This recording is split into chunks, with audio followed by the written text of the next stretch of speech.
என் பேர் Sri Sundaresan from ஞானதர்ஷன் Seva foundation. நான் உங்களோட பேசணும்னு நினைச்சு இன்னைக்கு பேசுறதுக்கு இங்க வந்திருக்கேன். ஸோ நான் பேச போற டாபிக் என்னன்னா மௌனம். ஸோ அந்த மௌனத்தை பத்தி தான் இங்க பேச போறேன். அந்த மௌனம்ன்றதே ஒரு மொழி, அதை பத்தி தான் பேசணும். ஏன்னா மௌனம் ஒரு மொழின்ட்டு ஒரு பேசுறாரு அப்படின்னு நினைக்காதீங்க. மௌனம்ன்ற ஒரு மொழியை நம்ம ஞானிகளும் மகான்களும் எத்தனையோ யோகிகளும் பின்பற்றிருக்காங்க. ஸோ அந்த மௌனம்னா என்னன்றத நம்ம வாழ்நாளில் ஏற்படுற நல்ல விஷயங்கள் மூலமா உங்களுக்கு ஒரு உதாரணத்தோடு சொல்லலாம்னு நினைக்கிறேன். அதுக்கு மெயினா நான் படிச்ச கதையில 2 மாமரங்கள்ல பூக்கள் விட்டு கனி வர நேரத்துல 2 மாமரமும் ஒருத்தர் ஒண்ணு பார்த்து நினைக்குதான். என்ன நினைக்குது? ஒரு மாமரம் இன்னொரு மாமரத்தை பார்த்து, என்ன இந்த மாமரத்துல நிறைய பூ பூத்திருக்கு, அப்போ இந்த மாமரத்துல நிறைய கனி வருமோ அப்படின்னு ஒரு மரம் நினைக்க, இன்னொரு மாமரம் என்ன நினைக்குது? நம்ம மரத்துலயும் நிறைய பூ பூத்திருக்கு, நம்மளுடைய பக்கத்துல இருக்க மரத்துலயும் நிறைய பூ பூத்திருக்கு, அப்போ நிறைய கனிகள் இங்க வரப்போகுது, நிறைய கனிகள் எல்லாருக்கும் கிடைக்க போகுதுன்னு இன்னொரு மரம் நினைக்குது.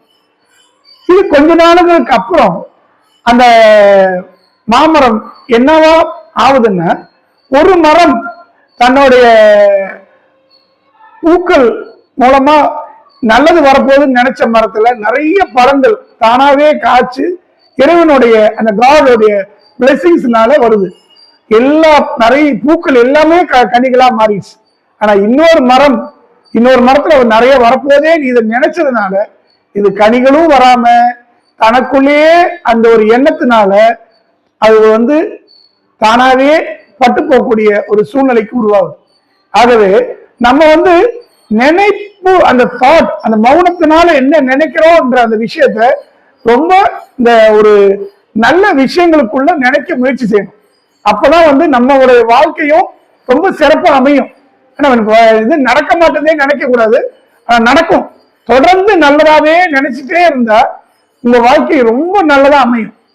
அதுக்கான நாட்கள் ரொம்ப தூரமா இருந்தாலும் இந்த நீங்க நினைக்கிற நினைப்பு ஒரு நாள் தானாவே ஒரு ஒரு பூ மாதிரி பூத்து உங்களுக்கு நல்லதான அந்த வாசனை உங்களாலே அது நல்லாவே இது பண்ண முடியும், ஸ்பில் பண்ண முடியும்னு நான் நினைக்கிறேன்.